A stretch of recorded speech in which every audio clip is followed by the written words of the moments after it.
अस्सलामु अलैकुम वरहमतुल्लाहि वबरकातुहू। मेरा नाम आमिर कादरी है और आप देख रहे हैं हमारा यूट्यूब चैनल। सबसे पहले करीम आका अलैहिस्सलातु वस्सलाम की ज़ात मुक़द्दसा पर दुरूद पाक का नजराना पेश कर लेते हैं। अल्लाहुम्मा सल्ली व सल्लिम व बारिक अला सय्यिदिना व मौलाना मुहम्मदिन मादिनिल जुद वल करम व अला आलिहि व सहबिहि व बारिक वसल्लिम। उम्मीद है कि आप खैर व आफियत से होंगे। अल्लाह तबारक व तआला आपको और हमें दोनों जहां की भलाइयाँ अता फरमाए। सामईन ज़ी वक़ार, एक अंग्रेज़ मर्द आया और एक आलिम दीन से सवाल किया कि आपके इस्लाम के अंदर औरत और मर्द जो नामहरम हैं वो एक दूसरे को क्यों नहीं मिल सकते, इस्लाम इस चीज़ की इजाज़त क्यों नहीं देता। तो आलिम दीन ने जवाब इरशाद फरमाया कि क्या तुम मलका बरतानिया से मिल सकते हो।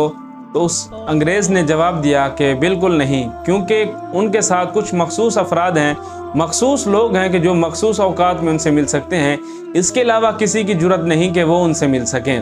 तो आलिम दीन ने जवाब इरशाद फरमाया कि हमारी इस्लाम की औरतें भी एक मलका की तरह हैं कि हर बंदा उनसे नहीं मिल सकता।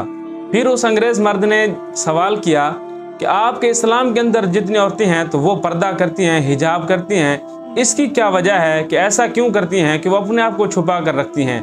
तो आलिम दीन ने उनको समझाने के लिए एक मिसाल पेश की। आपने दो टाफियाँ ली, एक को खोला और दूसरी को ना खोला और दोनों को वैसे रखा।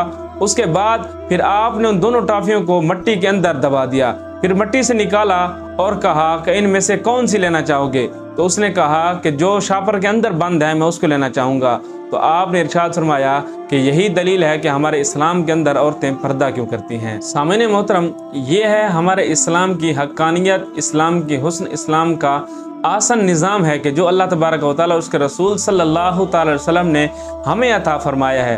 अगर हम इसी अंदाज से अपने आप को गुजारें, अपने ज़िंदगी को इसी जो हमें बताया गया तरीका उसी के मुताबिक ढाल लेंगे तो इंशाअल्लाह करीम हमारी दुनिया तो क्या हमारी आखिरत भी बेहतर होगी। अल्लाह पाक की पाक बारगाह में अर्ज़ है कि मालिक कुद्दूस हमें सही तौर पर अमल करने की तौफीक अता फरमाए। सामईन ज़ी वक़ार, अपने दुनियावी कामों के साथ साथ अपनी नमाज़ों को फ़ौक़ियत दिया करें, उनको उनके औकात में अदा किया करें। अल्लाह पाक हमें अमल की तौफीक अता फरमाए। अस्सलामु अलैकुम वरहमतुल्लाहि वबरकातुहू।